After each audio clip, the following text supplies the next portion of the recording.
What do you want? What do you want? Yeah, your team is ass, bro. This is a disgrace here of the highest degree. Sitting on the edge of the penalty area for 90 minutes. Oh, he's meant to be a serious team. Yeah? Shockingly bad. Amrabat, what is he doing, mate? He is shocking. Absolutely disgraceful performances. You have disgraced the city of Manchester. Come in here. You know, this is meant to be a football match that the whole world is watching. We're meant to put on a performance, head to head, teams clashing, basketball game. And you've come here and you've sat back. It's a disgraced performance. And I said 4-1. Yeah, it's 3-1. We give you a little bit of excitement with the Rashford. So just hold that. Midday Live tomorrow. We will be there.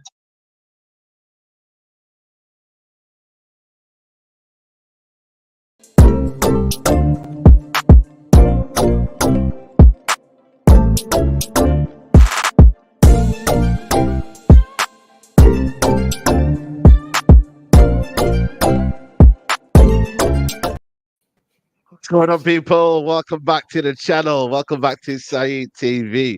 We are live for Midday Live with the people, with the brothers in the building.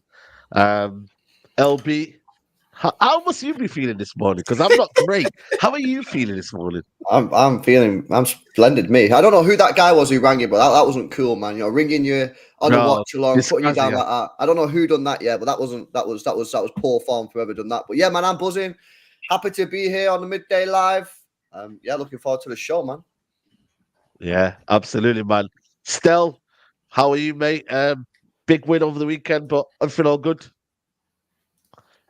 Yeah, all good. I mean, you said before we started, you don't know if Lee's going to make it. And I'm thinking to myself, after the results on this weekend, Lee's not going to make it. Nah. And here he is. And here he is, yo. The one day I was like, yo, take a day off, Lee, man. It's all good. It's all good.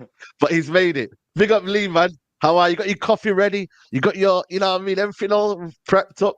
How are you? Yeah, man. We are here for this feast, this lunchtime feast. And yeah, man. Yeah, you didn't must. You had one job and bottled it, but we'll get into it, man. We got everyone in there and the panel as well, man. Come on, bro. Come on. And Don, listen, you didn't lose, but still, you went over there to Brentford. Same old, man, innit? But everything blessed, though, yeah?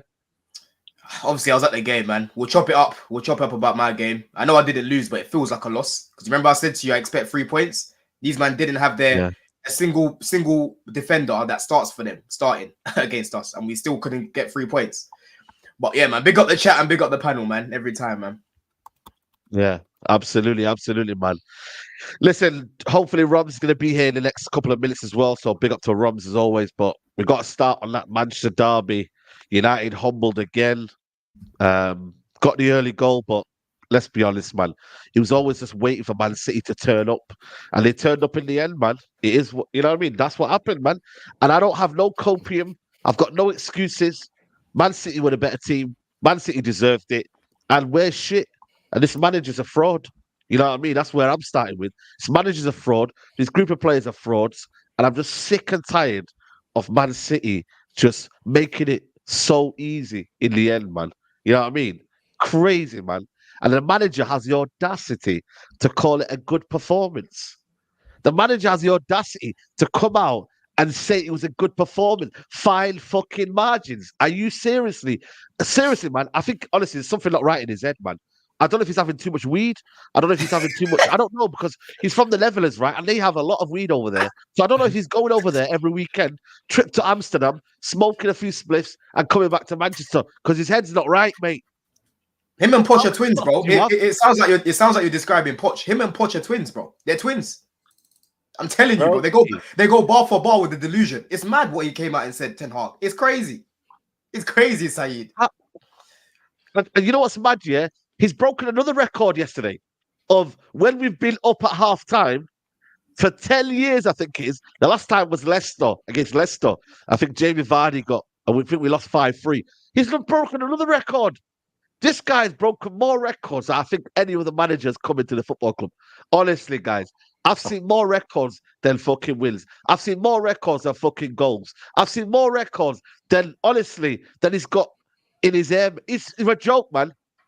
Honestly, it's an that doesn't matter though, because he's got the highest win percentage out of how many managers? It doesn't matter though, does it? Yeah, because he's been here 100 games. Mourinho, I think a couple of percent less, and he lost less games in that time. He lost less games in the 144 games he was there. This idea that it's acceptable to lose against Manchester City is an absolute disgrace. And Man United fans, if you think it's acceptable, because we haven't got all our team. Tottenham Hotspur went over there with 2 fullbacks in centre-back positions. They went over there with Ben Davies and what's the other goal? Emerson. They had Brian Gill at left wing. They had Brennan Johnson at the other side. They had Lo Celso in midfield. They had nobodies in that team, and they got a 3-3 draw at the Etihad. But I can't say that we should have held out and we should have done better. And the tactical approach was awful. Get out of here, man. Done with this club, man. Well, shit, man. Let it all out, Saeed. Let it all out. Come on, this is therapy. Get out. Let it all out, bro. Get out, man. This is out, man. What was your upbringing like, man? What was your childhood like? Come on, it must stem back to something. My childhood was that I never seen City fans. That's what my childhood was. Listen, the only City fans I knew was my own family. That's all I knew. You know what, Saeed, yeah? City were irrelevant, and now they're everything. You lot are just so weird, because usually you come out and you're just crap. Like most times you scrape wins, and majority of the time you have moments in games, but overall it's never good enough really to be getting 3 points, but you somehow do it because of moments, yeah? But yesterday, bro, I'll be honest, I thought in that first half you lot were actually playing all right. I thought you were actually doing all right. I think you were catching City on the transition. If you had a little bit of quality in the final third with your final pass or a final, a shot on goal, it could have been a little bit different, because City's high line, bro, they were literally in your half pretty much. And every time you won the ball back, you were on the counter straight away. So you were just that final bit of quality.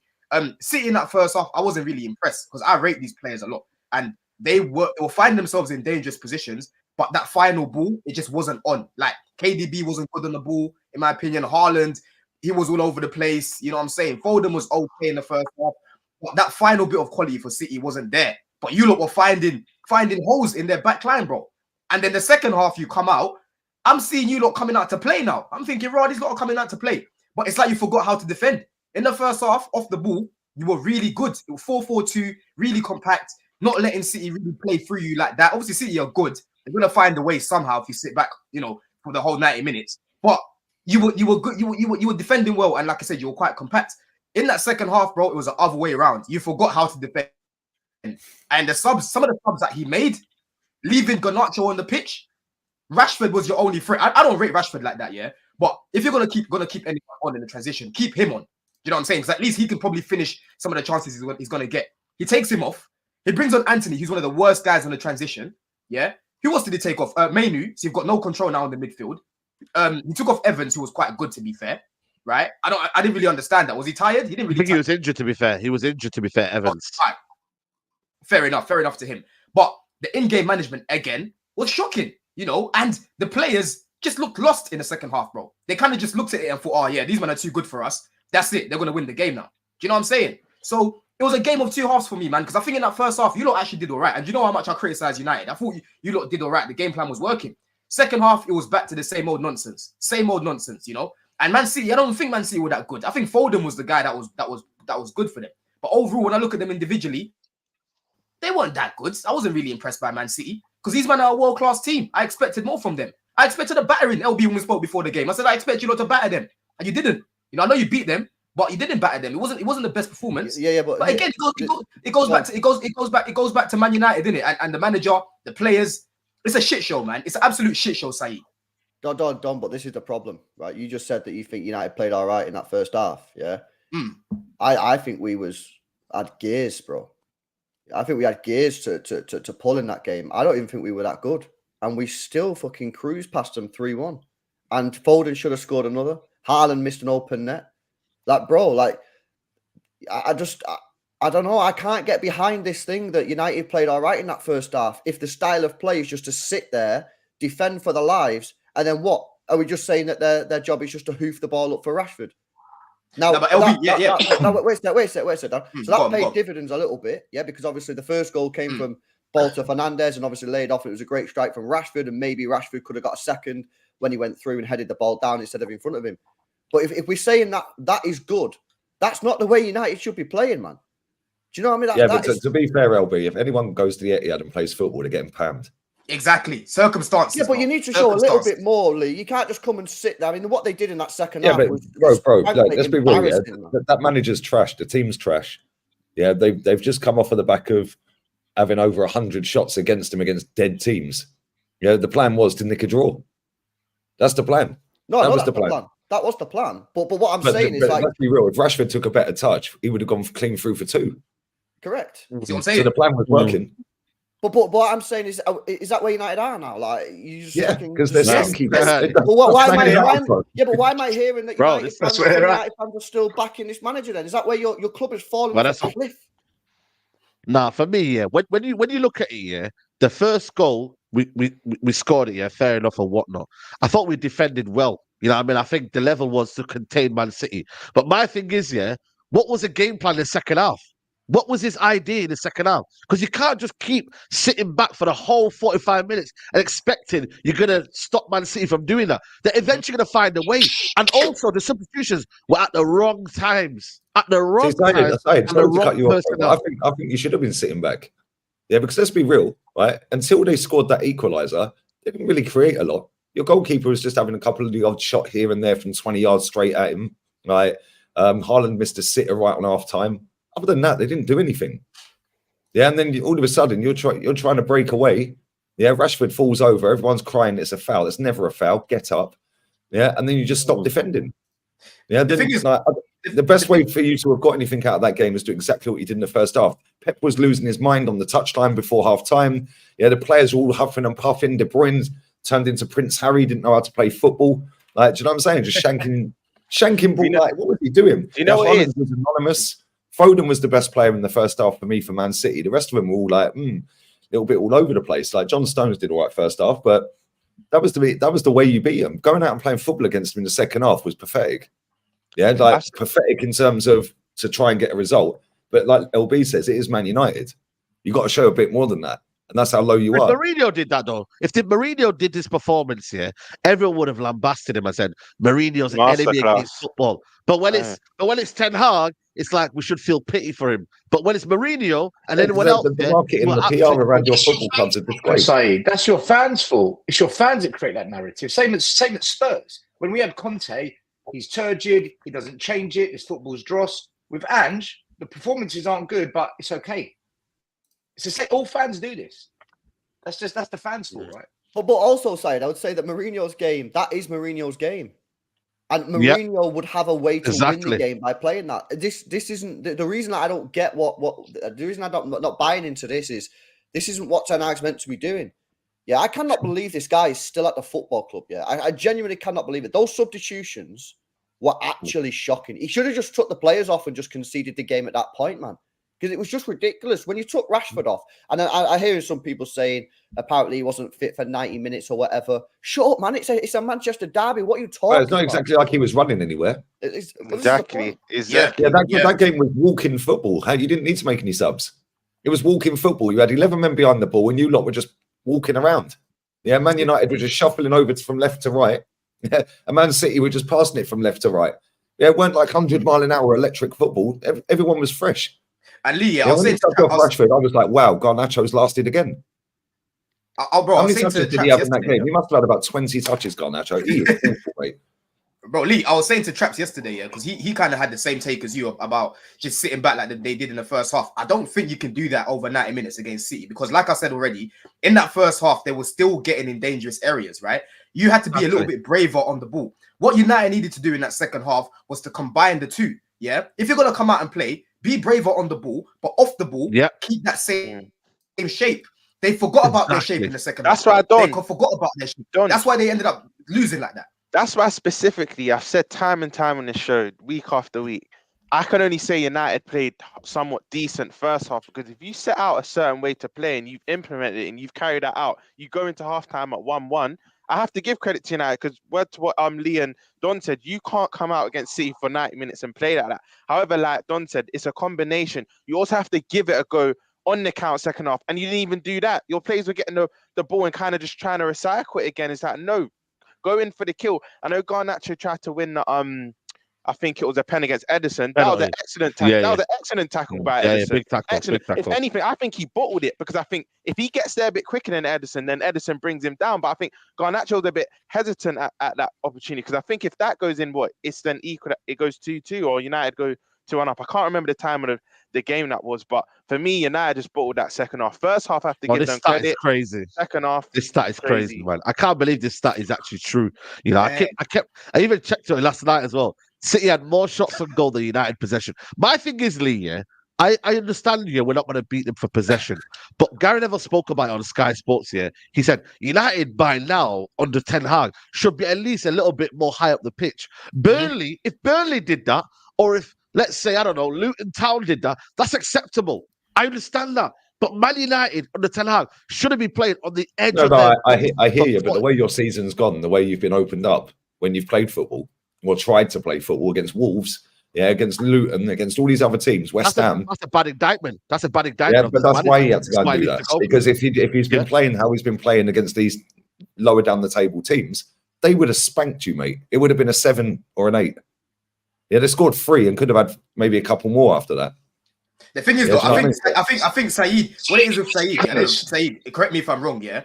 I think Saeed wouldn't feel as angry as he is right now if he saw his team go for it, instead of just in the second half completely capitulate in the way that they did. You know what I mean? There's a way to lose, yeah? Even though right now the circumstances are United, bro, they need to reset the whole thing, bro. Players need to go, the manager needs to go, right? But it's the way they went out in that second half. It was poor mentality. It was poor in-game management. It was poor, bro. The subs were poor. Everything. I didn't even know McTominay was on the pitch. I was sharing Saeed and Rance's stream. I was sharing their screen, and then one of them said, "Oh, McTominay's still." I was like, "McTominay's playing." I didn't even know. He makes Gallagher look world class. On my life, he makes Gallagher look on my life. I don't even get his Gallagher propping. He's trying to get his Gallagher propping. I see. My thing is, this manager sacrificed world class Bruno Fernandes, in a attacking, I don't know where he was playing, false 9, then he was on the right hand side. He made him a utility player in the expense of McTominay. This is what this manager, does any other manager do that? Your best outlet, apparently, you say he's world class. Bruno, you're going the system, creator. Yeah, but come on, man, is that an assist? Come on, man. Is that that's what assist now is? Come on, he just laid it off. He laid it off. Anyone can lay that off. LB, drill him, man. You've been quiet, bro. You need to rinse him. If this was me, I'd be rinsing him. Well, I just don't know what to say. I just think it's... Don't let him get away with it, LB. Bruno could have taken a shot. Bruno could have taken a shot. He could have taken on a man. He chose to hold up the play and lay it off to someone running in. I don't agree with them assists in football. I don't agree with them assists in football. Never in a million years. All the credits to Rashford on that shot, bro. Can I? Okay. Let's pretend it was an assist. Okay, I don't mind. Doesn't change my life. I'm cool with it. Well, we're not crediting that assist. We're not crediting the assist. Was it a good assist, man? I don't know, because it was. I'll give you an example, right? Still, when Gareth Bale scored that hat trick in Inter and he ran around the whole team, who got the assist? Yeah, that was a worldy goal. That goal yesterday is a worldy goal. He'll never do that again. Yeah, he'll never spank a ball that sweet in his life. That ain't an assist. That's a pass. Yeah, come on, Lee, man. Come on, look at the phase of play, bro. Bruno brought it down, composed himself, waited for Rashford, and then he played it. No, he done all right on the holding up the play. But come on, man. 99% of that goal was not to do with Fernandes. Obviously not, but we got to give Bruno some credit for that, though. Can I give him some credit? But other than that, the guy ghosted the whole game, man. I don't remember anything that this guy did. Yeah, I mean, he's pro. Nothing. That was a good assist. Ghosted again. Another big game. Another big game. I think there's two things at play here, right? I think you as a Man United fan, and most Man United fans, you're looking at the season as a whole, right? I just want to talk about this game in isolation, just this game. Going into this game, every Man United fan that I heard from said, we're losing. Just please don't get battered. Every Man United fan said, don't get battered. It wasn't get a draw, win, don't get battered. Right, you've got into this game with that mindset. I don't see how everyone's going to be angry now about the performance. For me, I think Ten Hag, and I agree with Lee, I think Ten Hag, he went into this with the right tactic. If you went toe-to-toe with City, they're going to carve you up. If you push the defense... I agree with that. If you push that defense higher up, Silva, what's his name? Haaland, Foden, De Bruyne, they're going to have a field day with the space behind, and then you will get battered. So if you think about it, he went with a low block, boring, Jose Mourinho styley, but that was the right strategy for me in this game. You spoke about, but Spurs went up there with average players, and look what they did. Go watch that game. In the first half, City should have been 5-0 up. We got away with murder, man. They battered us, and they're missing sitters. As the game went on, yeah, Spurs got goals, but we also conceded 3. So I think if you went up there with the Spurs mentality, you're going to get battered. I think we got away with it a bit. But credit to us, we got the goals. When you play this low block system, because Wolves did it to us last week and beat us, you're only going to create 3 or 4 chances in the game. Long ball, counter attack. You're only going to create 3 or 4 chances. You've got to take 2 or 3 of those chances to make the system count. Rashford cocked up 2 of them. So now you're down to 1 more chance left. So you've used up your chances. And this is where Ten Hag came out and said, fine margins. I agree with him. It is fine margins, because if he takes those margins and you go in 2-0, 3-0 at half time, different game. However, second half, you're holding out. As soon as Foden hits that worldie and it's 1-1, City now are going to pile it all on. At that moment, you're not holding out. Like, we can all watch it. We know, right, 1-1, City are going to get this. We're just waiting for the inevitable. At that point, I think he should have adapted and tried to be a little bit more attacking just to push you back a bit. That's the bit I'll agree with Ten Hag, fraud, what's he doing, game management. But I think the tactic you went into the game was right. I think any other system you play, Said, I think you get absolutely battered. Thing is, though, I think everybody can say, yeah, cool. But it's also, when you analyze something and you add context to it, you then have to see that, okay, from that position, where did it go wrong? You know what I mean? And that's where Ten Hag has been the bane of his... Listen, he's done this many times, by the way. This is not just the first time. Against Tottenham, we were missing for the second half. There's so many games where United have just gone missing second half, or the in-game management has been awful. Look at the Luton game. Luton battered us. Yeah, we had a couple of chances here and there, but most of the games was in isolation. Away at Man City. Just this. One game in isolation. I'm saying though, the patterns have been We're there. Talking about Man United, right? Not Luton. No, but I'm saying to you, the patterns of Man United this season, if you watch them, yeah, they've not played sustainable football. It's always been a case of there's no control. Players are not keeping the ball well. Players are not picking up positions. When he's telling people to come on as well. One thing you notice here, where did Anthony play when he came on? Does anybody know where he played when he came on, Anthony? You just running. I don't know where he was. I don't know where he was. Man was running around. He lost the play. He's running around. Where's the accountability? Hey, quickly on wingers. What does Ahmad have to do to get a game or some minutes? What does he have to do? Because I'm sure he'll do more than most wingers. Sit on the bench picking his nose and eating it, bro. Maybe that's what it is to get in the team now. Do you know what I'm saying? Oh man. Yeah, let's speak on that. What are you saying about your winger, mate? What are you saying about your winger? Saying who did that? Listen, Garnacho's overused. That's what it is. He's overused. Garnacho sat on the bench when he was hooked, picked his nose and ate it. It's on camera. Bro, listen, I don't listen. Whatever people do in their spare time, you know what I mean? It is what it is. You know what I was there. But listen, I've heard you got a Garnacho shirt. I've heard you're his biggest fan, Said. I am his biggest fan. I do like him. I'm gone. What? No. Can I give a quick praise though as well? Listen, let me rephrase that. Just before you go, yeah.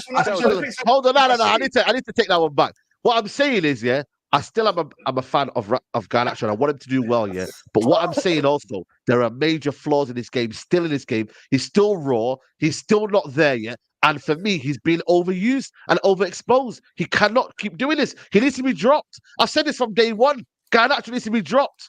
But people don't realize that. I said it from day one. I think Ahmad's a better footballer than Garnacho. Ahmad should probably start ahead of Garnacho. But the reality is the manager's now overusing him. He's gassed out. He's gassed out, man. Do you know what it is? Do you know what his side? Yeah, I've got to admit, I got this one wrong. When I first see him, I think off the back of he had a good FA Cup campaign. He's coming to your first team, right? And I kept seeing him come off the bench. I'm like, you know what? This guy's all right. And Ty, big up Ty. Ty kept telling me, Roms, when he starts for us, it's completely different. Him coming off the bench and him starting for United, completely different player. I started seeing him get consecutive starts for you lot, and he's just not it. I told my hands up. I thought he could have been listen, everyone, your front line anyway is Dross anyway. So anyone that looks relatively good is gonna look amazing. So when he come into the fold, I thought, you know what? There's a player here. I started seeing him start games. I'm like, no, I got this one wrong. The thing is, wrong. Bro, the thing is, listen, Garnacho can definitely be a good player in the Prem, in my opinion. I see good aspects about his game, yeah. But end of the day, that's when you got to look at the recruitment and the whole structure. They should not be depending on this guy week in, week out the way they are. Do you know what I'm saying? Anthony, a guy on 200k a week, should be stepping up. He was the one that was meant to be. But then their seniors aren't exactly. So you have to kind of look at it because Anthony's not doing it. Rashford's not doing it. I know that. I know that, Roms. I know that, Roms. But that's when you have to look at the. Chelsea depend on kids. Don't Chelsea depend on kids? Hold on. Yeah, but hold on still. Yeah. But we've got no choice but to do that though, because our team is full of kids, bro. We've got no choice but to do that. Yeah. They went. Hold on still. They went and signed Anthony. Yeah. Ten Hag. We've already spoken about his talent ID and whatnot. Yeah. Garnacho right now in his stage in his career should be getting enough game time, but he should not be playing week in, week out the way he is, because you see that he's not at that level to be playing week in, week out for United, bro. You know what I'm saying? Look at the type of attacker. He shouldn't, but he is. He shouldn't, but he is. So we have to judge him off that. Of course. That's what I'm saying. But what I'm saying is we can clearly see that Garnacho is not good enough for Man United to be starting like this. He's not good enough. Yeah, he's not. But that's when I have to look at. That's when I have to look at the structure and whatever. They had to bring in more experience on that side. Anthony flopped. Obviously, that flopped. Diallo doesn't get any minutes. I don't know what's happening over there. So I hear it. He's not good enough, but there's a bigger problem than that. The problem is the manager. This manager, mate. And just quickly taking it back to the way United played, the only reason we're all sitting here saying, "Oh, United had to play that way," is because this manager has completely destroyed any sort of confidence. You don't have to play that way. Arteta doesn't just sit back for 90 minutes when he plays at the Etihad. Nor does Liverpool. Nor do the best teams in Europe. That's why we get banged every time we go there. well, to a degree, yeah. But you've got to try and if you want to be like a good team, you've got to try and play some football. This manager has just completely destroyed that team. That's why they have to sit back as deep as they do. They have no out ball. His signings have been absolutely horrific. Yeah, horrendous. I genuinely am stunned when I see United fans still want this manager in there, because, like I say, I used to be scared of United when they used to play them. Now they're just a joke. No, LB, we need them United fans, the ones that wanted to stay. Well, 100%, bro. 100%. I see your tweets. Wouldn't it be hilarious if they kept in going into next season? Wouldn't that be funny? Like, just for the banter, we need it. Swear down. I might lose my hair, man. I might lose my hair. You know what? Though? Jokes aside, I might go bald. Jokes aside, I can't see Barada, Ratcliffe, and that keeping this going. He can even get. I don't think you get fourth. No way. I don't think you get fourth. But even if you was to somehow scum that fourth, right, they're still not keeping him. If they've got any sense, they're not keeping him at all. Bro, top four's done. To the summer. Aston Villa are 11 points ahead of us. Tottenham are 6. Tottenham are going to beat Chelsea. I'm sorry, they're going to beat Chelsea. Yeah. You're gonna have Saturday. It's gonna be 9 points. I don't care. Chelsea are finished, and they're gonna get top 4. Top 4's done. And this manager, by the way, is talking about 5th. This manager is saying 5th is possible. Are you taking from saying era's come to an end, from talking shit about what did he say? He said something about good isn't good enough, to now saying 5th is a possibility. 5th. Are you? Oh my God! That is a piss take. That is a piss take. And this is the thing, though. Saeed, yeah? I don't understand. Like, these managers have some.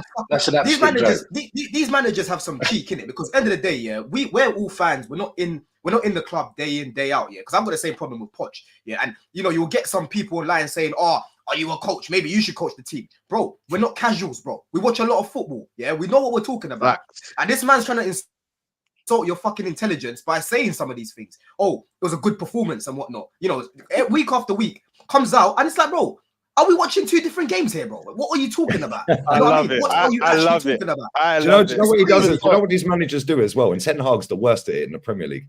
Sitting there saying, "Oh, it's unfair to criticize Bruno." So now everybody who rates Bruno and rates that manager is now going to instantly abuse and dismiss anyone online, that calls them out for their fraudulence. Yeah, and then, who was the other one? There was another one as well. Bro, Poch said the same thing about Sterling, bro. Similar, same thing, because Sterling got booed. Now, every time Sterling drops a stinker and you call it out, you're bombarded with people that rate the manager. Yeah, it's bullshit. They shouldn't be doing that. Yeah, I think that these players want all the adulation when it's going well. Yeah, when they're dropping 0 out of 10s and nicking 300 grand a week. Yeah, you can't say nothing. Yeah, mate. If I was a Man United fan right now, I'd be the first one on the pitch every week.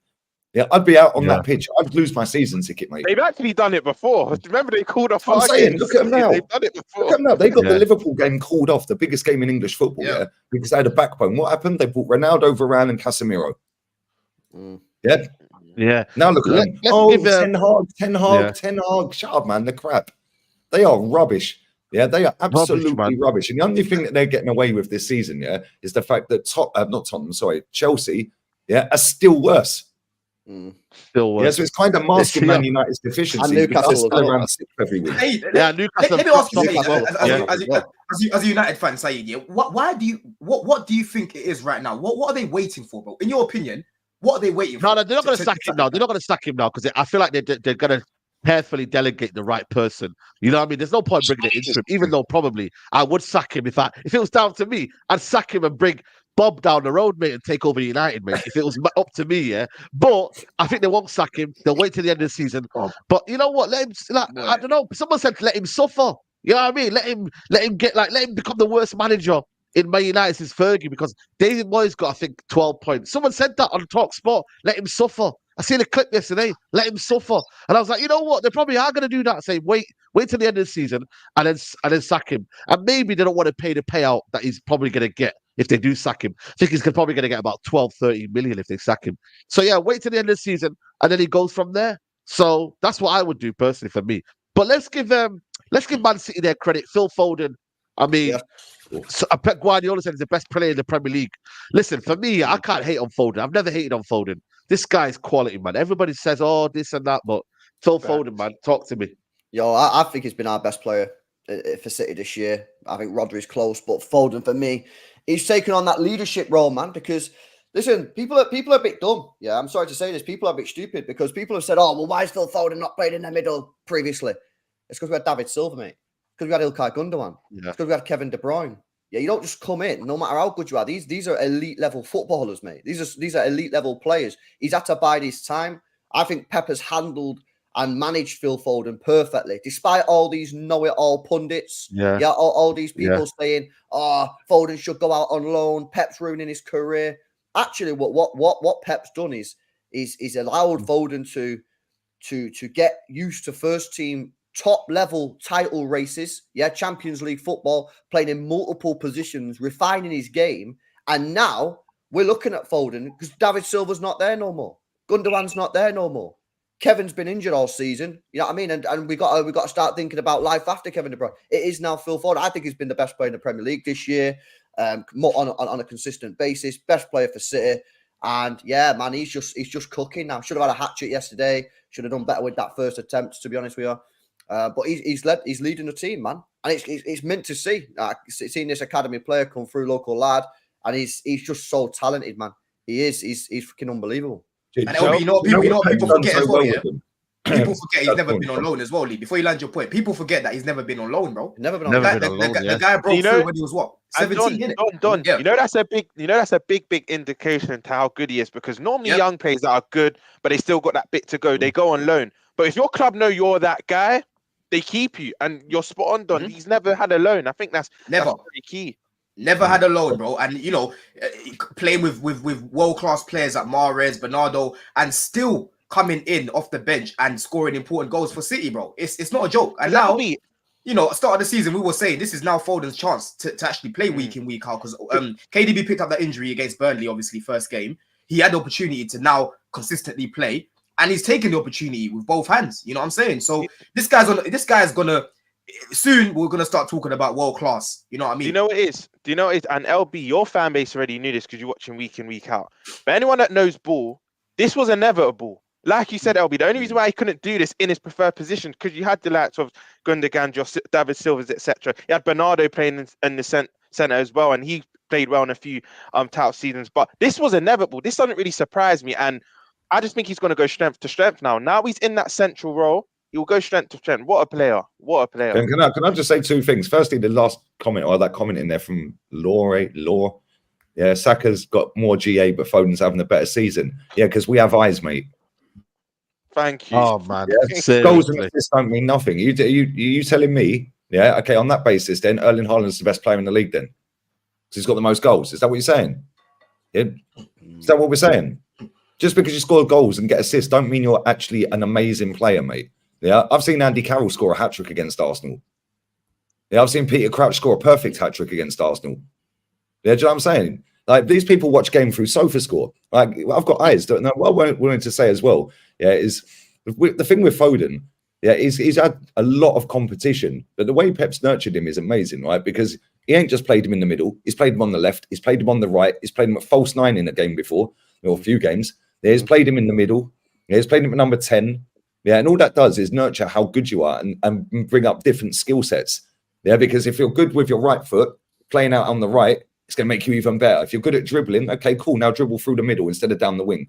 Yeah, and it'll get better and better and better. And then when you're training with world-class footballers every single day, yeah, and you're still being preferred now as one of the main guys of the team to some of the others in there, and you're stepping up and taking De Bruyne's spot in midfield when he was injured. Yeah, and Pep relied on you to run the games. Bro, yeah, Pep don't cock up very often, mate. Yeah, you don't mess up very often. Yeah. And I'll tell you something, yeah, people sit there and they always compare him to Saka. He's light years clear of Saka. Yeah, and I rate Saka, but he is levels clear of Bukayo Saka as a footballer. Yeah, and I like Saka. I rate Saka. Do you know what I hate about it, right? You just say Foden. Football, there's one extreme to another. If you think Foden's better than Saka, your family's automatically think, oh, he doesn't rate Saka. No. I think Saka is cold. But Foden's just better. That's all. Exactly. That is all. Robs, I can't lie. For me, yeah, the only guy that could chat to Foden in the league at that age was Greenwood, bro.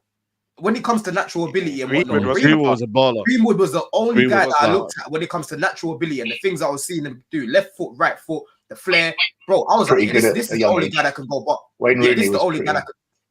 No, I'm talking about it like coming through together, like Greenwood, Mount, Saka, all these lot coming through together. Yeah, the only guy that could chat to him really was Greenwood. And for me, listen, with Foden, it comes to natural ability for me, innit? The guy does things that you just can't coach. He's so influential in games. He's always getting involved. 90 minutes. Quality. Versatility. Quality player, midfield, on the right, on the left. It was very clear. I remember the first time I watched Foden properly. Yeah, was an FA Youth Cup final when they played Chelsea. Yeah, and he played Hudson-Odoi and all them lot. I said, yo, who's this Foden guy? He was bare small. I remember him. Yeah, this guy's cold. And he scored as well when we played you lot away, Lewis. I think he even scored at the Bridge as well, yeah? I said, this guy's definitely gonna make it at City. I can't lie, I can see something in it. Do you know what I mean? So, for me, he's got the natural ability and he puts up the numbers as well. And he's very influential in games. He gets involved. He's never hiding. That's one thing about Foden. He never hides. Yeah. He never hides. You know what I'm saying? Do you know what's interesting about Foden, right? If you look at him the way he plays, the way he rotates his hips when he receives the ball and he caresses the ball when he plays it, okay? That's very, very similar to how Xavi and Iniesta, Barca players used to play. And guess what's interesting about that? There's a culture football. There's a culture football. Yeah. Natural ability, bro. Tiki Birkenstein ran La Masia. He's now been at Man City for years. He's implemented that structure. If you think Foden's good, right, you wait and see what's coming through in the next 5 years from that academy. Players like Foden are just the beginning of what Man City's been building at the Etihad campus. I've been there. I've seen it.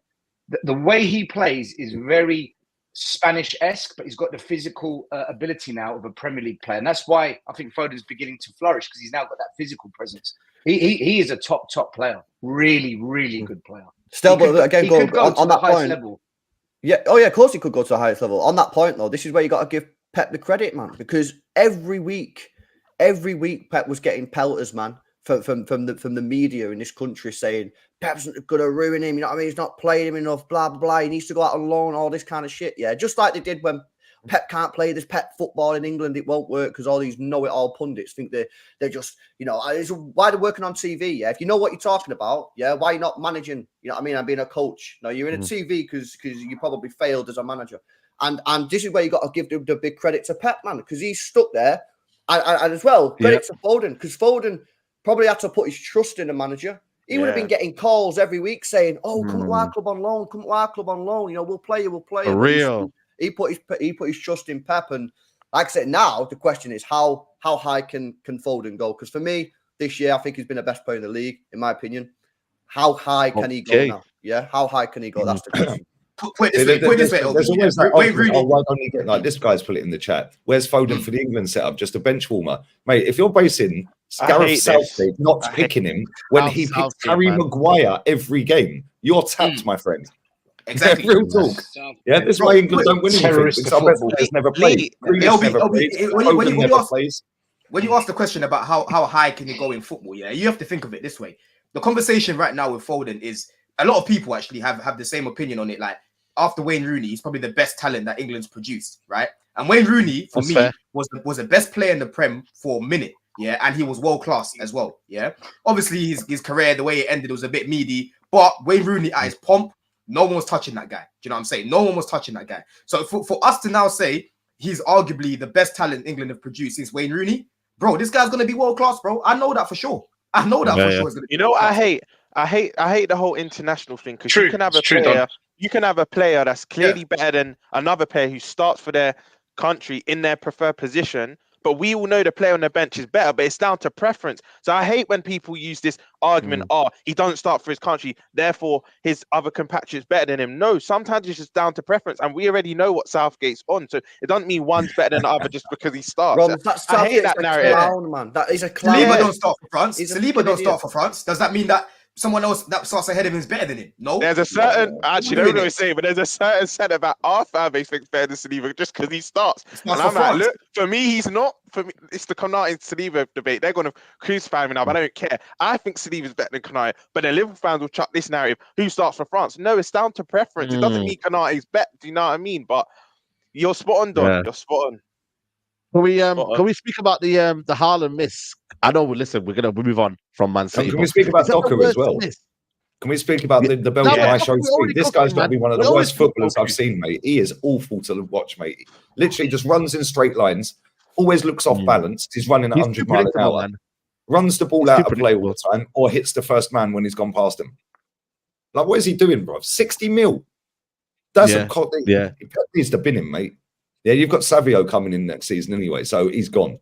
Yeah, because that Savio's already better. You know, LB, can I ask something? Yeah, is Grealish? Would Grealish be fit for next Sunday?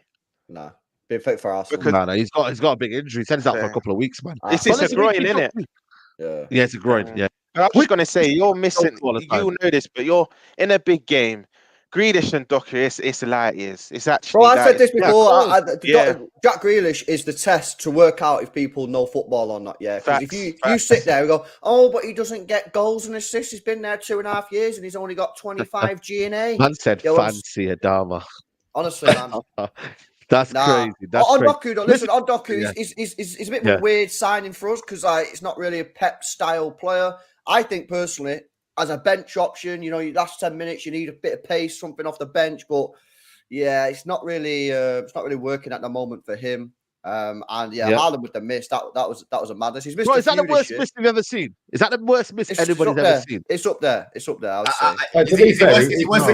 He missed one in the final. The Community Shield against Liverpool. Yeah, he did. Yeah, similar to that, wasn't it? Wait, so do you not think that miss was worse than Yakubu's? If you remember Yakubu's miss, that howler of a miss. Oh shit, Yakubu. Oh shit. That one was bad as well. But that one yesterday was terrible, man. I can't lie. It was bad. The good thing about Haaland though, for a fact that he won't care about that. He won't give a shit. You know what I mean? So that's the only good thing. He's got that ego where he'll move on. It's a good job. We've seen Jackson miss enough sitters since he's been at Chelsea, bro. Timo Werner was missing sitters at Chelsea. Timo Werner still missing. That's the scary thing. Haaland will miss sitters, and look where he is still. Still score. That's crazy. You just gotta keep creating, man. And we got to give thanks to Amrabat because our captain Haaland. Thanks to Amrabat. He got me a few points. Yeah, man. The Moroccan Andrew Tate, bro. Like, what was that all about when he came on? Back to Fiorentina, my friend. Ransom send him back to Italy. Bye-bye. Bye-bye. See you later. Ma'asalam. Bye-bye.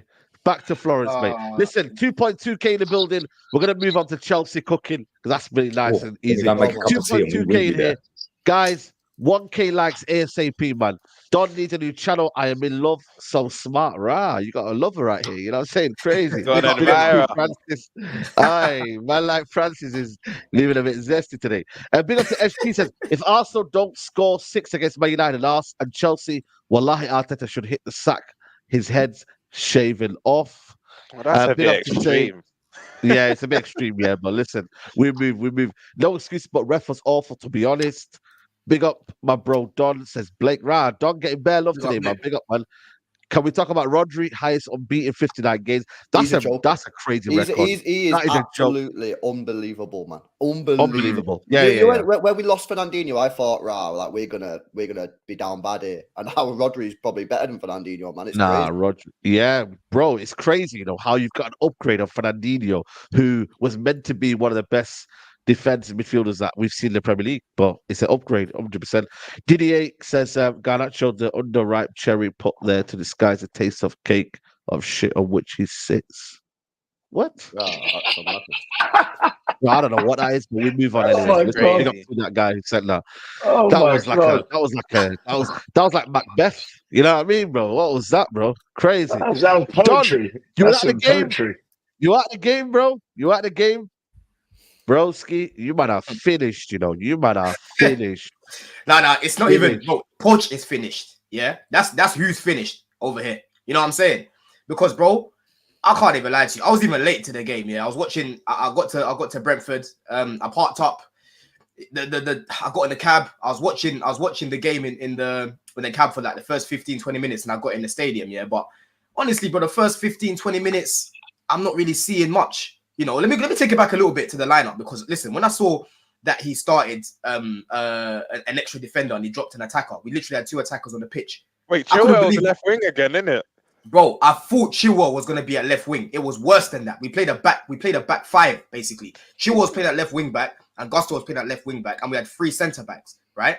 We haven't played a back five basically this season. I can't remember a single game where we've done that, pretty much, yeah? And he decided to change it, right? Thinking about Brentford and their height too much. So I'm thinking to myself, yeah, it's going to be long for us, yeah? This is Brentford now, who haven't got any of their starting defenders starting this game. So why are you nervous? Why are you shaking? And Thomas Frank said it before the game. He said it a day before the game. They haven't got any of their starting defenders starting. Yeah, that should have been an indicator to go and kill these, man. Yeah. What did I say last stream, Saeed? I said, listen, Brentford right now have lost 10 out of their 12 games. They're beating us at the Bridge. We need to win this game. We need to go there and get 3 points. Yeah.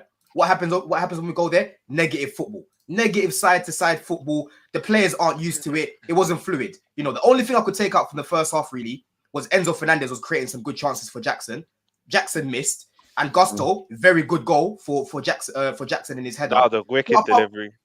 Very, very good goal. But again, that's just individual brilliance, bro. That's the players picking something out. But in terms of how we were playing, I can't tell you what it was, bro. It wasn't football that I was watching. It was just side to side, side to side, side to side. You know what I mean? And then in the second half, bro, at halftime, I literally tweeted it. I said, bro, we need to make sure that we're switched on in the second half. Yeah, we need to be a little bit more positive as well. Because right now, it's not good enough. These players are playing out of their skin in a system that they're not used to. Second half, straight away, I was sitting next to Alex. Yeah, big up Alex, Chelsea Fan TV. Yeah. And I said to him, look how high Brentford are pressing us. They were pressing us so high because they realized at halftime. Thomas Frank told these lot at halftime, Chelsea aren't playing that well today. Yeah. And these lot aren't that good. Yeah, and right now they're sitting back. They've only got 2 attackers, so they're not really attacking us like that. Yeah, you attack them now. What happened? They kept pressing us. They kept pressing us. They kept pressing us. And I was telling Alex, any second now, it's gonna go in. Any second now, it's gonna go in. Before Wissa did that fly kick, whatever he did, yeah, he tried it shortly before and it didn't work. The second time, I said, watch, it's a goal here. What happens? Wissa scores that goal. Yeah, and then it's now reactionary settings. Now it's time to bring on MUDRYK. Now it's time to bring on Sterling. Now we start attacking them. And then when we brought them on, Brentford started to go back in their little shell. They were scared. You know what I'm saying? They were scared after that. Yeah. Palmer, very good assist for the goal. And we ended up scoring in the end. But again, a little bit too late. Shit in game management. A lack of bravery. A lack of, good mentality at this level. Do you know what I'm saying? When Sterling came on, he was booed. The fans is toxic right now, bro. They were screaming, fuck off Maurizio. I was screaming it loud as well. You know what I'm saying? At first it was bro, toxic and negative. Back your manager and your team, bro. That's when they need you the most. It happens all the time. I'm telling you, bro. At first it was silent. The bus stopping now there. I'm telling you, listen, after that, yeah, I can't even lie to you, man. Then I was proud of myself, yeah, because first it was silent. Fuck off Maurizio. I started screaming it loud. Everyone started shouting it. I said, yeah, come on, people. You know what I'm saying? I'm looking behind me. I'm seeing people about to fight because some people are saying don't boo Sterling. Some people are saying no, he hasn't been good enough. This sounds like prime Wenger in Wenger out days when everyone was punching each other up in the stadiums. Bro, I'm seeing guys in their 20s about to fight guys in their 40s and that. You know what I'm saying? What's going on at this club right now? You know what I'm saying? So for me, bro, this manager's got to go. Stamford Bridge is falling down, falling down, falling down. This manager is an absolute joke because it's magic, you know. Maurizio Pochettino. You know what's so mad? You know what's so mad? The irony of it is, Saeed, yeah, this guy actually set up the players to fail, and the players bailed themselves out. Yeah, they played out at their skin in the first half in a shit system, and in that second half, again, they had Brentford on ropes. I think if we had 5-10 minutes left of the game, we win that game, in my opinion, yeah, because Brentford, like I said, they weren't doing anything. We was attacking them, and they were looking shook. But again, it's this manager. His in-game management is shocking. His mentality is shocking. You know what I mean? And just, you know, you'll have probably seen a video floating about of me defending MUDRYK. This is why, bro. MUDRYK had a good game against Leeds, yeah? He's not seen again. He's dropped for an extra defender. Why? Why? This is the situation with him, bro. Yeah? He plays well. He gets a goal. He's dropped. He plays well. He's the first person I get subbed. You said he was better than Martinelli. I never said he's better than Martinelli. No, I said you didn't say that. Did you not see that, Robs? No, I didn't, bro. Terry in the championship. Terry changed it a bit. Terry faulting it again, yeah? Is that what we're saying? Terry finessing it. Yeah. Terry remixed my words. Terry asked me, yeah, would I swap MUDRYK for Martinelli? Lee, actually, you were there when we had that conversation because I jumped on straight facts when that came up, yeah? I said, I'm not swapping him for Martinelli. I said, Martinelli is better than MUDRYK right now. He's more refined than him because he's had more game time. I said, for me, the raw ability I've seen from MUDRYK, I reckon he's got the same potential or even more to reach a higher level than Martinelli, or they can reach the same level of potential. I'm not gonna lie. But the only thing with MUDRYK, hold on, I don't rate Martinelli like that. Let me land. You need to apologize. You need to apologize. Hold on, still. Let me land, yeah? The only reason why MUDRYK is not drastically improving is because he barely plays, bro. He barely plays. And like I said the other day, he played well against Leeds. No one's going to tell me he didn't play well in that first half against Leeds, yeah? The next game, he's dropped again. And that's the theme of MUDRYK's time. What second string leads? We're not gonna move the goal. We're not gonna hold on. We're not gonna move the goalposts like that. Team leads. It wasn't even the first team leads done. It's like Timo Werner scores against Crystal Palace. He's alright. No. Okay. See, Saeed, we're not gonna hold on. You know why we're not gonna move the goalposts? Because I can give you examples in the Prem where he's done that as well. Against Arsenal, yeah.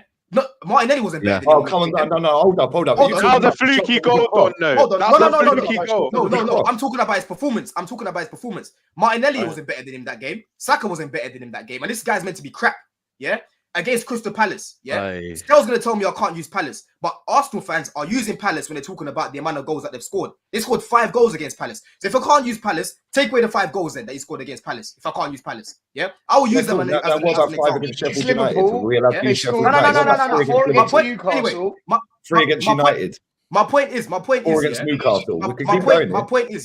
My point is with MUDRYK, he's been heavily mismanaged. Every time he picks up a little bit of momentum and he can build on it in the next game, he is dropped for someone else that stinks of piss. You know what I'm saying? Ben Chilwell, bro. I don't understand. Right now, I feel sick. How is this guy our vice captain? I feel sick, bro. Ben Chilwell. I've seen captains like Gary Cahill, John Terry, you know what I'm saying? Drogba, guys like this, real men, real leaders. Yeah. And I've got Ben Chilwell, the guy that came from Leicester, leading out this team, bro. You know what I'm saying? So right now, yeah, listen, at the end of the day, we've got things to actually play for. It's mad for me to even say that, yeah, because end of the day, we're still on the verge of going to Wembley. Who do you make captain? Chilwell very selective as well. Cup final picking fights against Bradley. When Konate and Van Dijk come over, he doesn't want no smoke. It's crazy. MUDRYK's how old? 23? Yeah, but he's barely played. I've just checked it. He's played 110 professional games of football, and he's 23, and he couldn't even get regular starts in dead leagues. Lee, do you know how many 90-minute games he's played in 44 appearances for Chelsea, bro? Do you know how many 90 minutes? 5, 6, 2, bro. There you go. But there's a reason for that. There's a reason. Yeah, I was going to say there's a reason. No, but this is what I'm telling you. Look out the equation for a second. Yeah, if you're going to have a look at the other clubs he's played for, bro. I think he's played more games for Chelsea. I'm just looking now. He's played more games for Chelsea than any team in his career. Bro, most of those made more games, appearances. Most of those games. games. He's 23. He's trash. He ain't gonna get any better. Well, hold on, Lee. Yeah? Like I've said to you, with MUDRYK, I have to be fair. I look at the good and the bad. I get frustrated just like everyone else with MUDRYK. Yeah, certain games I've spoken about him already, bro. There's certain games he looks like he's never kicked a ball in his life. Just against Leeds in the second half, he absolutely stunk. I was asking for him to be dragged off, but in the first half, I was like, yeah, there's a player in there, and he was even played out of position. Do you know what I'm saying? When he came on the other day in the 10, he was looking decent again. But I'm like, bro, it's a little bit too late. You're bringing him on mad late. So for me, Graham Potter last season, he wasn't even making squads, bro. Yeah, Graham Potter was picking guys that don't even want to be at the club anymore. So people want me to crash it on MUDRYK, but I can't ignore the things that have been happening to him. I'm not going to. Managers both not picked him, Don. Why have they both not picked him? That's two managers. Bro, why? Bro, like I've said to you, Graham Potter wasn't brave last season to drop players that didn't want to be at the club. Ziyech was on the verge of joining PSG. The next game, yeah, he starts. Yeah, when the guy was literally on the verge of joining PSG. Yeah, he didn't want to drop players that didn't want to be at the club anymore. That's number one. That's number one. And no manager. No, hold on, Stel. There is no excuse. There is no excuse in starting a left back at left wing over an attacker. Right? You can say, oh, why are they not starting him? End of the day, we don't know the ins and outs of all of that. We can't speculate about any of that. I'm talking about MUDRYK, not. Yeah, that's fine. That's fine. I'm talking about what I've been seeing from him, and what I see from him is he's a raw talent. He's a raw player. Whether he's 23 or not, the guy's barely had pace is blinding you. All he does is run in straight lines. His first touch is awful. End of the day, runs in straight lines. He runs it out of play for a goal kick maybe 5 times a game. Listen, I don't get it. Listen, your whole team is shit. I don't even want this team to be underperforming. You know what I mean? You lot are shit. End of the day, by the way, Pochettino is staying. He's got the backing of the board. David Ornstein has said it yesterday. He goes, listen, the sacking ain't said the coming. same thing about Poch. You lot. No. The only thing is, he's probably gone. He's probably gone. Potter came out and said, "Oh, I've got the backing," and the next day they sacked him. So I wouldn't cling on to that. You know? Roms, right now there's an 8-day break. Yeah, there's an 8-day break. This is a perfect time to get rid of this manager. Yeah, we've actually still got things to play for. Last season with Graham Potter, they left it way too late, bro. There was nothing to play for. No, plural. You've got one thing to play for, not things. You've got a thing. Hey. And that is the FA Cup. Hold on, Roms. I'm not changing my tone. I'm not changing my tone, yeah? Last week, I told you lot who we've got in the next 3 games. I told you Brentford are a mess right now. We need to be picking up 3 points. I told you about Newcastle right now. There's whispers about Eddie Howe. He might get sacked, and they're still a mess. They've got a lot of injuries as well. He could be your next manager. Their injuries are slowly coming back. The injuries are slowly coming back. But before they beat Wolves, yeah, bro, they were losing and whatnot, and they weren't looking good. You know what I'm saying? There's a point that I'm making. And then Burnley, you know, Burnley, we beat them 4-1 already, and then we've got them at home. That's crazy, but exactly. And two of those games are at home, yeah. And then after that, we've got 6-pointer against United, yeah. I'm not saying that, you know, we're gonna get top 6. All I'm saying is looking at who we've got face to face right now. Where are you going with this 6-pointer? Where does what is your 6-pointer about, man? The point that I'm making right now is that there's still enough games to push to finish the season off well. Is the point that I'm making, yeah? Or but when you say well, that's finishing well. Where's well? Where's well? Yeah, exactly. Where's that well? Try and finish in European places is the point that I'm making, yeah? We've got enough games to push for that. Yeah, no, Don. Let me stop you right there, Don. Because if you finish in a Conference League place, are you telling me you're going to be happy going to Timbuktu next season, which is then going to hinder your league form? Yeah, and this will be but we qualified for this dead competition. Just put all the younger ones out in that so we can try and get 4th. Come on, we're going with this. What I want. I don't even want to look at other teams. What I want to do is look at my team, mate. I want my team. I want my team to be picking up W's. I mean, if you won the League Cup, then you could have got conference that way. Lee, what I want from my team right now, is to continue picking up W's consistently, and that is not going to happen with Pochettino. He makes too many mistakes, bro. Many mistakes, bro. That's and true. He's got to go. He's got to go. That's my point here. I'm so glad this is happening again every week, right? Every week it's the same thing, right? You create more chances in the opposition. You get more clear cut. Oh, here we go. The Pochettino defender. I want to hear it. Pochettino defenders here again. Oh my God! You trained enough to win the game, right? Am I going to defend Poch's tactics? No. Am I going to defend his choices at the back? No. But you create enough to score more than 2. You don't. Your story this season is you do not know how to finish your dinner. And it's because of what I said when I first come on the show and I stick to it, Literally right? that. Sack Poch, I don't care. Sack Poch, I couldn't care less. Doesn't don't change do my that, life. Robin. Your players are overhyped. Your players are not as good as you lot think, man. How's the manager? They're not. How's the manager? You know what Still likes to miss? Overhyped. Saeed, you know what Still likes to Nor's the miss? You know what manager. Still, Fair enough. Fair enough. Nor's the you know what- manager. But nor are the players. You know what you like to miss still, yeah? Listen, I can't excuse for Palmer's missing the second half. Palmer should have buried that. I can't excuse for Jackson's missing the first half. Jackson should have buried that. But end of the day, the way he's setting up the team. Hold on, bro. Let me finish my point still. The thing that you keep missing is that the way hold on, Stel. The way he's setting up the team, yeah, doesn't allow the team to consistently create good chances, bro. Yeah, because it's not fluid football. It is not good football. I don't know what we play. Yeah, but Don, when they have the chances, what we're trying to say, they don't take them. Roms, I agree with that, bro. You lot are missing the point. Completely. I agree. We do create some chances here and there. We do. That's the point. That's on your players. But still, if you hold on, listen to what you just said. Missing the point, bro. You keep missing the point. You agree? I'm with you, Don, man. You just said you're actually missing the point.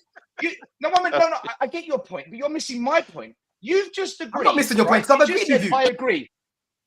You agree that you create enough to win. So if you don't score them, that's on the players. That's on the players. That's what not over 26 games, though. Not over 26 games. Maybe in a game in isolation, you can say that. But over 26 games. It happens in the cup final. It happens in a lot of games. It actually happens in a lot of games. They create a lot of chances in games. This the other day against Brentford, we didn't even create a lot of clear-cut chances. Yeah, that's one thing you keep missing. You're saying two that they missed. No, we missed two. We missed two. You could have scored Yeah, four. but then you score them. That's your team. Hold on. We know that these. Hold on. Let me just say something. Yeah. Let me just say something right now to make it very clear for people. Yeah. We know these men aren't clinical. I'm just saying. Hold on. You're creating Hold on, still. We all agree that these men aren't clinical. Yeah. We know that they're not clinical. These men need 5 chances just to bury one. That's one thing about them. The way this guy sets them up doesn't allow them to keep creating chances. It doesn't, bro. Yeah. It's sporadic. Yeah. In the second half, I was literally talking to Alex, bro. Hold on, Stel, before you come in again. Yeah. I'm seeing Enzo Fernandez playing left wing. I'm seeing Gallagher playing right wing. I'm seeing Caicedo in Poch's Island again. You know what I'm saying? What is going on? Palmer in the first half was playing right wing. Second half, he moved to the left and he was playing as I don't know what he was doing. Yeah. So you keep ignoring the fact, that cool. We can acknowledge that these guys are not good in front of goal, but make it easier for them to keep creating, so they bury them, bro. These guys are babies. Treat them like babies, bro. Don't treat them to create 30 chances a game. We're not good enough for that. Very few teams are. Very few teams create every week 20 chances. Because you need 20 chances. I'm not saying 20 chances. You're over exaggerating what I'm saying, bro. All I'm saying, Bro, yesterday was very clear. When he changed the tactics and he brought in more attackers. 6 on target. How many hold on, how many do you need? I'm asking you, how many do you need to get 3 goals? Bro, I've literally acknowledged what you've said, and I agree with it. Yeah. End of the day, I want these guys to be more clinical, but we need to make it easier for them. When he decided to make it easier for them and to help them play better by bringing on more attackers, we looked more threatening, bro. It's a fact. We looked more threatening in that second half, but by then it was a little bit too late. And this manager, once too often, doesn't set us up in a way where we can keep creating chances because, like you said, we are not clinical. Right now, we need to be in an easier system so these men can keep creating for each other. Yeah. And you keep ignoring that, bro. You keep talking about, oh, well, they should have scored anyway. We get that. Yes, they should have fucking scored, but they're not clinical, bro. They're kids. My only rebuttal to that is we speak loads, and there's been games where kids. Who bought these kids? Still, 1 minute. There's been a lot of games, right, where Poch, like you said, hasn't set you up to create a lot of chances, but you've still created them chances in a lot of games over this 26-game season. You've even said it to me. We've created a lot of chances that this particular game we just didn't finish. So as much as Poch hasn't set you up to create chances are still getting created, whether you like it or not, even if it is by individual brilliance, and you're still not putting it in the back of the net. That's my only rebuttal. Look at the cup final. The cup final, you should have won that game in 90 minutes. You had enough chances, clear-cut chances to win that cup final. Yeah, the weekend, you had clear-cut chances to do them at least 4 goals. Yeah, against us, you were 2-0 up at the Bridge. You had other chances. Against Man City, you scored 4. You had other chances. Yeah, you putting chances away, but you're not putting enough away. Yeah, because you keep conceding down the other end. Yeah, and that's on the players and the manager. This is the thing, though, Lee. Exactly, and that is why I haven't come on here once saying that all the blame is on Poch. Yeah, I haven't said that. What I've said is the owners, it's Pochettino, it's the players. Everyone takes accountability, but I can't ignore how this manager keeps setting them up. Yeah, he keeps setting them up. We keep setting them up. Get Mourinho out. And I said it proudly. You've gone in on him. You don't go in on the players with that same energy. Is my argument here, bro. Hold on. I've already spoken about the players missing though. Do you know what we're going to do? Mistake after mistake. Do you know what we're going to do? Stel, you done it for the cup final, right? Before every Chelsea game, we asked Don if he's happy with the setup. And Don, if it's a yes, if you're happy about Poch's setup, your team, there's no excuse for why you've not got a result. That's the game. Every game to the end of the season. Roms, what it is, yeah. Still, when you're with your takes on Poch, yeah, I don't know if you feel that I've got an agenda on Poch because I don't have an agenda on Poch. I wanted Poch to do well. I wanted the players and Poch. Hold on, I wanted Poch. I was one of the few Chelsea fans that wanted Poch. Yeah, I wanted Poch to do well. But at the end of the day, he's come here. You wouldn't even think that this guy came to England when he couldn't speak English. Yeah, when he came to England, he had a translator. That's how long the guy's been managing. The little short man at Southampton that he had with him. This guy has more than enough experience still.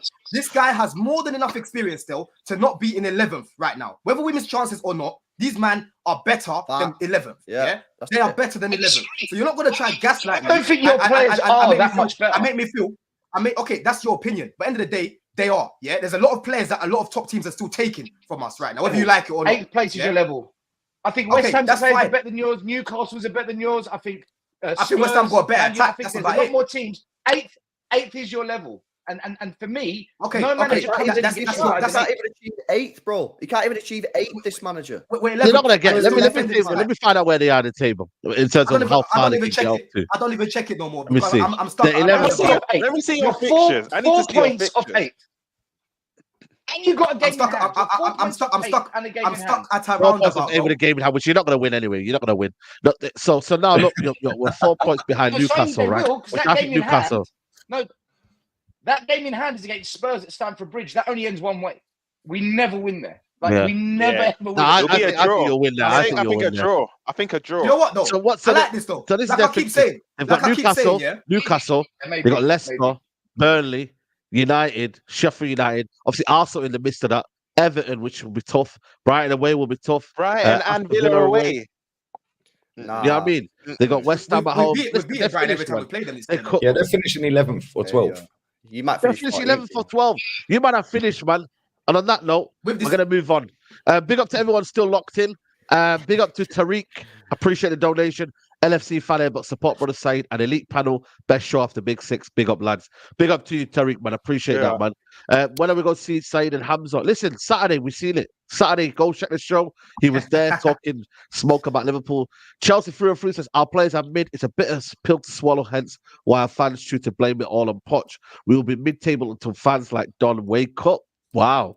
This is what people do though, because we're not even asking for this guy to compete for the league right now, bro. We're not asking for him to compete for the league. We're just asking him to be in and around Europe. Simple, and it's got us in 11. Principles, yeah. You know what I'm saying? Yeah, facts. Liverpool, Nunes got the winner. Bare controversy. You know what I mean? Did you see by the way? Did you see Liverpool fans going in? So Nottingham Forest fan, they were like cheats. Bro, can I just say, people struggle to comprehend things because added time is minimum. And I had the same energy for, they're going to say Gunnar Roms again, but I had the same energy when Declan Rice scored against Luton, right? There was 6 minutes added time. Minimum, no, not maximum. I think people think it's maximum. Minimum, Rice scores in the 7th minute. I said, a lot of Liverpool fans and City fans were angry, like, oh my God, Arsenal scored, they had more time and whatnot. No, it's minimum, because if you waste time in stoppage time, which Forest were doing, it means more time will be added on to what the minimum said. So I don't care. People can cry, Liverpool got added time, whatnot. We won the game. Cool. That game was, for me, was very end-to-end. They were hitting us on the counter. Joe Gomez in that 6, right? He played there against Southampton. I thought, oh, he's getting outrun. But context, he was next to McConnell and Clark. The minute McAllister's coming next to him, I'm not going to say he looked amazing in that 6, but he still looked somewhat good. He looked better. He was anticipating danger. He was cutting it out. Hudson-Odoi, I think, had one of his better games that I've seen in the Forest shirt. He was giving us quite a lot of problems on the counter. Gibbs White and Elanga, for me, were quite quiet. I would have thought more of them. Elanga went through a one-on-one. Do you remember, Don, at the bridge? He scored a similar goal where he ran through and it's like a little P-roll and I think they beat you 1-0. He had that exact same chance against us. Kelleher, by the way. That was a game. That was a game when Jackson missed an open goal, by the way. It's not all on Poch. Yeah. But the strong leg from Kelleher. Right. I said Kelleher coming in, we're gonna concede a lot of goals or whatnot. I rate him, but he's the reason why he's number 2. He has been amazing. He has actually been amazing. Whenever he's been called upon in one-on-one chances that Alisson normally saves, he stepped in and he's filled his boots. I have to give Kelleher his credit, but this is where I have to credit Klopp as well, right? Because that first half, it was quite boring, end to end. We weren't creating a lot of clear-cut chances. Diaz had one which I think Murillo blocked. Clark had a chance where Bradley's cut it back and he should have done a bit better, but we didn't create any clear-cut chances, right? Then he's made the double substitution for me that won us the game. It's Nunes and Endo on for Clark and Robertson, and they've come off. After that, I think they were under the cosh. I think we've literally pushed them back in the half. Yes, they had a few chances on the counter again, but we were on top of them. And I said to my brother watching the game, we'll win this game. We've not played particularly good, but we will just win this game. The minute Nunes has come on, stretched the game. We started to create more chances. We're getting in behind. Yeah. I'm going to get something negative out of the way now. Gakpo is just not good enough for us. The Liverpool fans in the chat say what you want. It's just not good enough for us. I said this when we brought him in. He'll have a few goals. He'll have moments. Is it more his overall play? Is it more because he's getting the goals, but his overall play is not great? Right now, it's his finishing. He had 3 1-on-ones against Southampton. He had 2 1-on-ones this game. Gakpo for me is not it. He'll be just a bench player at best. He excels more in the cups. So I think Carabao Cup, he was one of the highest. FA Cup, he scored quite a lot of goals. Europa League, because Liverpool fans are going to start saying, he's got a lot of goals this season. Hardly any in the Prem. I think out of his 11, I think 4 or 5 are in the Prem. The rest are in the Cup. For me, Gakpo's not it. And I just can't wait till Salah and the rest are back. Because for me, he's just a bench player at best. Because there's a chance where it's got played out to him. And he literally I'm not even asking you to score. Just hit the target. He's hit the side net. And I'm like, you need to stand up and be counted for now. A lot of our attackers are out. You need to stand up. But Nunes and McAllister, when he came on with Endo, I've been saying, right, McAllister come under a lot of stick from our fan base. I said the minute if you go back to Brian, right, he had Caicedo, did all the dirty work, did all the running. Once you give him a player like that, which I didn't believe would be Endo, but ever since that Arsenal game at Anfield, Endo's been excellent for us. The minute Endo came on, McAllister was flourishing. For me, he was having a decent game as it is. But the minute Endo came on, he went to a whole nother level. And even when 8 minutes got added on, I said, we'll win this. We will win this. We'll score a goal at the death. Look, a bit of McAllister brilliance. I think Hudson-Odoi gets dispossessed at the edge of the box. McAllister gets the ball. He waits. He doesn't just cross straight away. He kind of waits, puts it in an area. And I'm not even going to say he was necessarily looking for Nunes. I just think you get taught, just put it in the danger area and someone will attack it. Then Nunes, listen, I've said time and time, I feel like we add assists to strikers that are misfiring. He shut me up. He must watch the show. Nunes, if you're watching Midday Live, big up to you because ever since I said that, Miss Nuva, number 9 on French. Number 9 in Spanish, sorry. Lee will know better than me. I think that's how you pronounce it. Miss Nuva for number 9, isn't it? But Nunes, Nueva.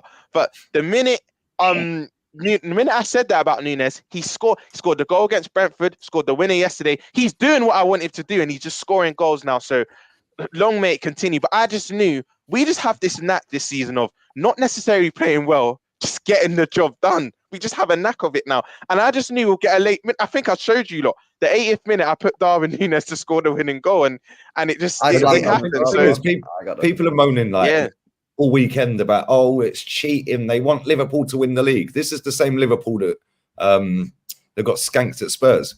The biggest of the season, by the way, the biggest in that Spurs game. So it's just crazy. You could just tell Forest. You could tell Forest's ass was going, man. Like you could literally see it. And at the end of the day, all Hudson-Odoi or one you had to do was kick the ball down the pitch, and they wanted to dribble the ball out of the edge of the penalty area. Like Gibbs White should have scored before that in stoppage time. Yeah. Also, like you got Van Dijk's block. Big up Van Dijk again. They had a great chance. It was like 2 minutes before the goal. They had a corner, which they could have just kept in the corner flag and shithoused the 0-0, which would have been a great result. Thank you. And they put the ball in the box. I said at that time, just take a short corner and just keep the ball in the corner and just shithouse it. They gambled.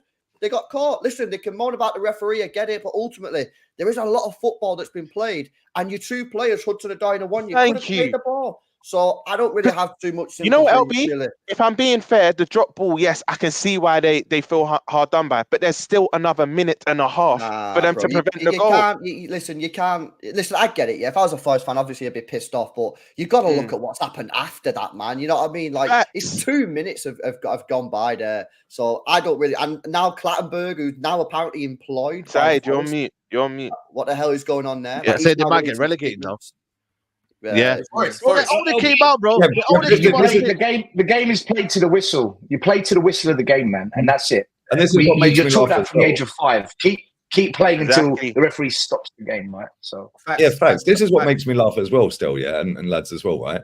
When people go, that could be the decision that relegates them at the end of the season. No, it ain't. 38 games, mate, not 1 minute or 2 minutes or 5 minutes of football. It's 38 games. If you get relegated, it's because you're trash over the whole season. Facts.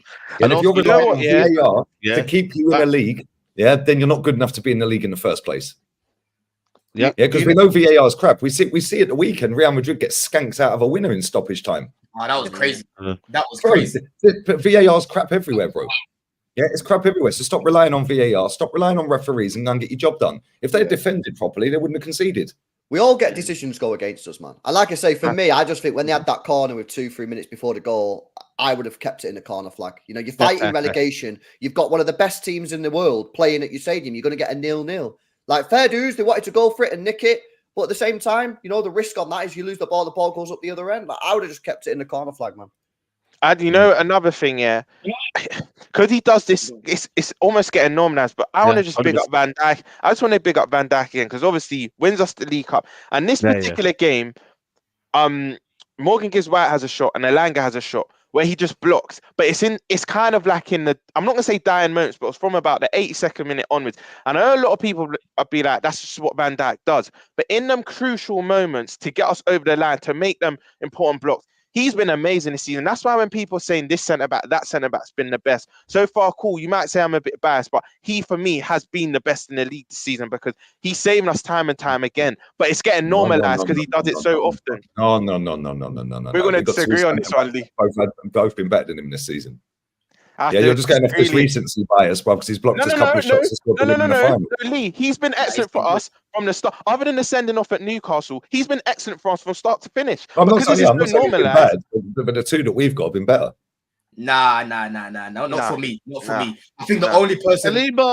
Really, the only person Gabriel's been your best centre back. I think you agree. He's been better than Saliba this season. But I still don't think, in my opinion, he's been better than Van Dijk. They've been class this season, but I just think when Van Dijk, this is just normalised now, people are just thinking, that's just him. But you still have to give him credit for what he's doing in my opinion. I think he's been the best. And Lee, and the thing is, to add to that as well, you got to take into account, how people said he was finished and that. You know what I'm saying? We all thought he was finished after that injury, and he was getting spun up left, right, and centre. And then now it's looking like, his knee is fixed up again, because for me, like... they got the inhalers back at Anfield, mate. That's what it is. They got the inhalers back. You know what I mean? They've all got asthma in Liverpool. Everyone in Liverpool's got asthma. You know what? Lee, that was for our midfield last year. That was for our old midfield. We got runners now. We got you. Yeah. Do you know what, Lee? You got runners now, man. You got McAllister. What a baller. Yeah, it's one thing getting over like a big injury like that physically, but it's another thing getting over it mentally as well. I think, and for me right now, when I look at Van Dijk, I look at him and it looks like he's got over it mentally, because before, when he was doing certain things, he kind of would, like, I don't want to hurt my knees. He's apprehensive to go into certain challenges and whatnot. But now he's confident in his physicality, and he's like, now I'm trying to play my game again. You know what I'm saying? And I can see it, bro. It looks like Van Dijk. This title race is just going to be exhausting because I think Arsenal put minimum 5 past Sheffield. They've lost 5-0 3 times and 8-0. Arsenal going to batter them.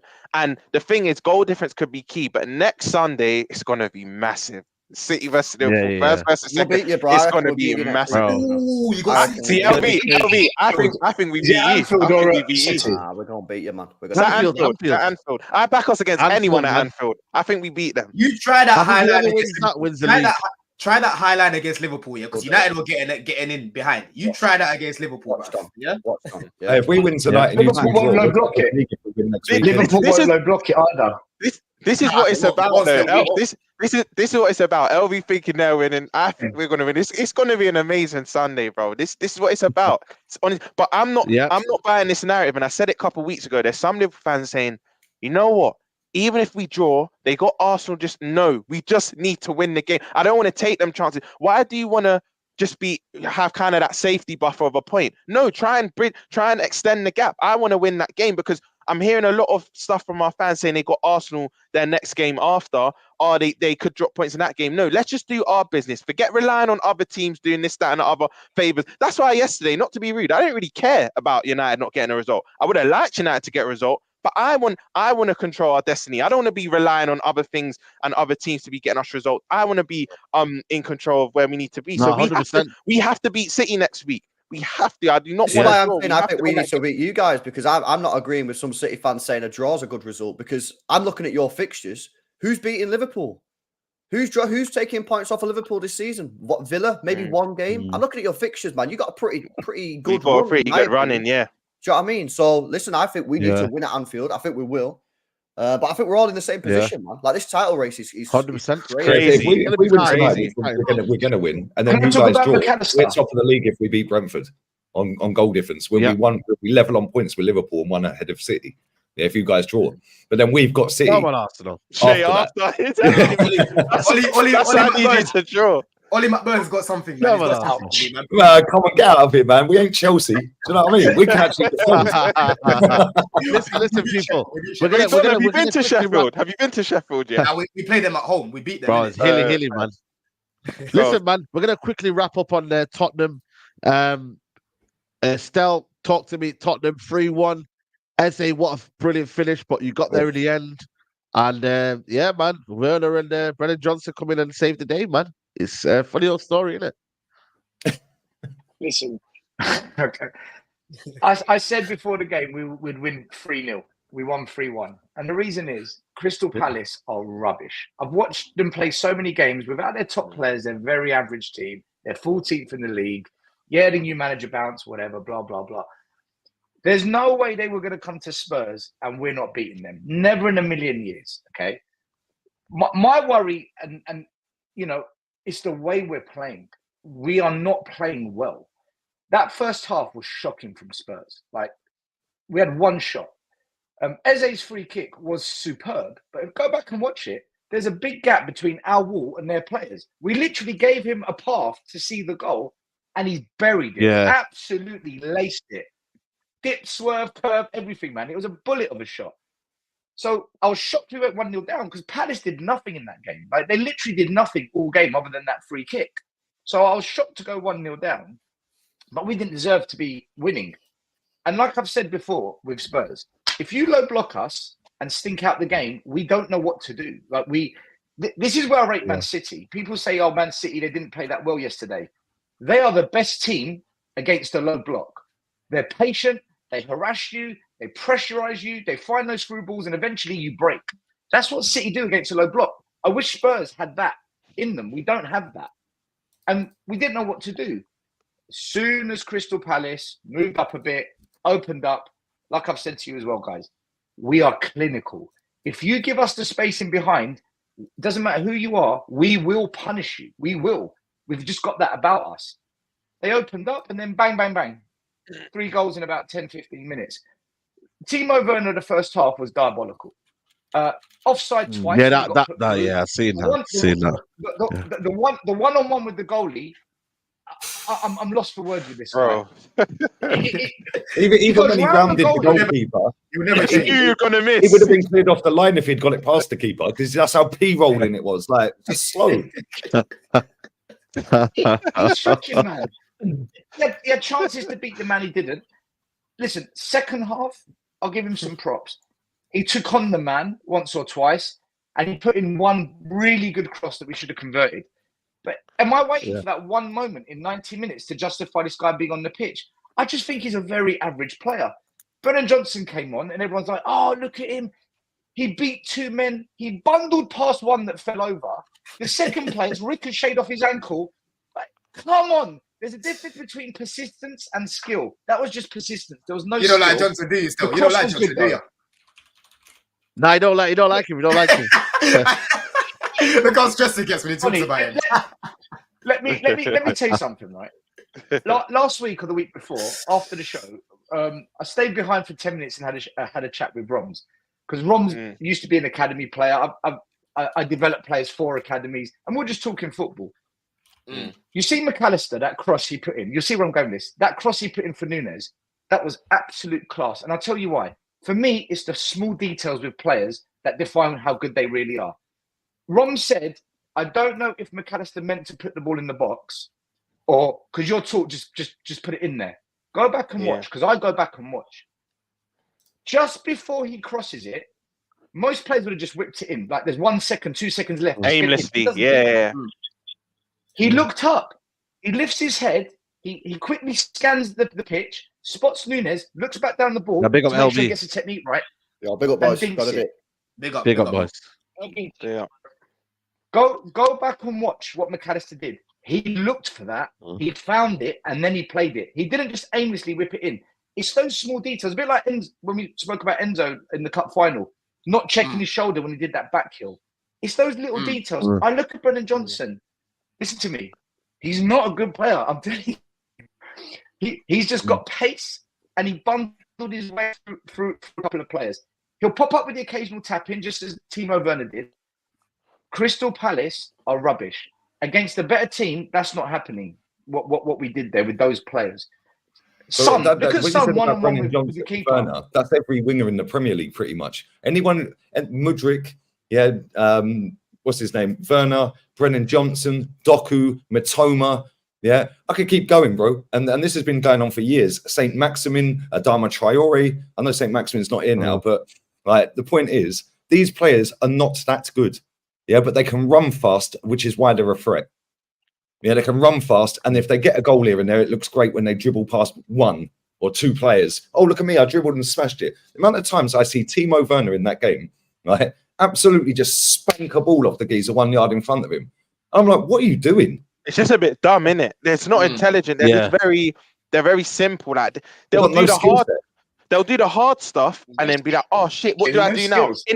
In the position where it should be easier. Once you beat your man across or shot off, but like, oh shit, what do I do? It's like they have brain freeze.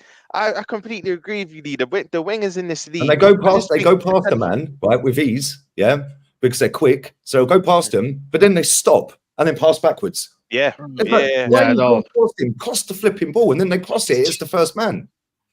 Nah, football's fell off, man. Football's fell off, man. Yeah, it's frustrating as hell for people like STEL and other teams out there, like with Don as well. When you're watching these players, they can get past a man. Yeah, and it's like, right, now do something. And that's why I rate Saka, because Saka, he don't rely on pace. Yeah. His intelligent. His decision making is beyond his years, bro. Yeah. Beyond his years, bro. Neto's another one. Neto's another player. He's got skills. He's one of the best wingers, if not the best winger in the league. He's a quality. See, for me, I don't want to just come on the show and just slam Brennan and slam Timo, right? Because the reality is they do get assists and goals. They do. But my argument is this. They do it against the bottom 8-10 teams. Palace, Fulham, Brentford. Okay, you can only put in front of you. But if you're going to win a league title, if you're going to win a cup final, you're not playing those teams. You're playing Arsenal, City, Liverpool, Newcastle. You're playing the top 8. They go missing in those games. Do you know who doesn't go missing? Heung-min Son. And you saw it. Yeah. As soon as he's put through, we all knew he's scoring. You all know. Can I just say something? We need more players at that level if we're going to go up a level. It's not even outlandish to say this, but I've said it for like the last few years. I think, and listen to the words carefully for the chat. Just start chatting rubbish, right? 1-on-1 finishing after Haaland. I think he's the best in the league at 1-on-1 finishing, being 1-on-1 with the goal with the goalie. I think only Haaland's better than Son in this league. I think he's exceptional when it's 1-on-1. 9 times out of 10, he's burying it. He is. When I see Son go 1-on-1, right, the only keeper, right, that I've seen actually nullify the save is Alisson. This is not even me being biased. I've seen Son go 1-on-1 with Alisson save it, but then I've seen Son slow it past him. But that Son in 1-on-1 he's ridiculous. He's actually ridiculous. That's the best position, man. Number 9, best position, man. But now, listen, big up to Son, big up to Tottenham. We're gonna wrap it up here. What a show. Guys, have we hit 1,000 likes? Let me just quickly check. the likes right now. We've had 2K throughout the whole video. We're on 940, guys. 940, which is amazing. But let's get 60 more likes. That's will be amazing as well. Big up to LB. He's just left, but make sure you follow him. STEL, what you got coming up? You got any content coming up today? Yeah, we've got a show tonight, 8:30, Tottenham away. Come and check us out. We're talking about the weekend. We're also going to be talking about the big game for us coming up now, Villa away. That's going to be insane. I don't know how that's going to go. Yeah. I'm worried. Villa. Who's got Next Villa. Sunday. We will be there. Next Sunday. Unai with the dagger. Unai dagger. Unai's got something for you. Ollie Watkins. That's gonna be a game. That is gonna be a game. Yeah, I beg you not try and do this highline stuff against Ollie Watkins, mate, and Diaby and them lot. Yeah, I beg you try this highline Ange ball. Lee, but here's the thing. Lee, here's the thing. Villa play with a high line. Yeah, no. That's what I'm saying. It's going to be a good game, man. I can't wait for it. I can't wait for it, man. Crazy. Yeah, absolutely. Oh, yeah, and that's the same fixtures. Just before we wrap up, side. That's the same fixture. Lee, John, LB. Big up. I was going to say, I remember the last time at White Hart Lane, Spurs should have been 2-3-0 up because of their highlights. Yeah, Spurs they just couldn't finish their dinner that day. So it's going to be interesting, actually. It's going to be very interesting. Big up, man. Big up. Robs, what you got coming up, man? Today, nothing. Actually, today I'm not doing anything today. But big up, man. Big up the chat. Big up the panel. And yeah, just keep smashing them likes and subscribe to everyone here. Yeah, absolutely. Don, what you got coming up, man? Yeah, man, I'm gonna be releasing a video, man. Basically just speaking about what's wrong with Chelsea right now and what we can hopefully do. It'll be a long video. Yeah, it's gonna be a long video, man. I could be speaking about it all day, but yeah, that'll be the first video that I released. Trilogy. Speaking about what's going wrong. Did you get onto Halimi? Yeah. Halimi, my brother. Hey, big up Halimi. You know, I messaged you, bro. Check your phone. Yeah. That's a real one right there, man. But man, I'm definitely going to be releasing the videos definitely before the next show.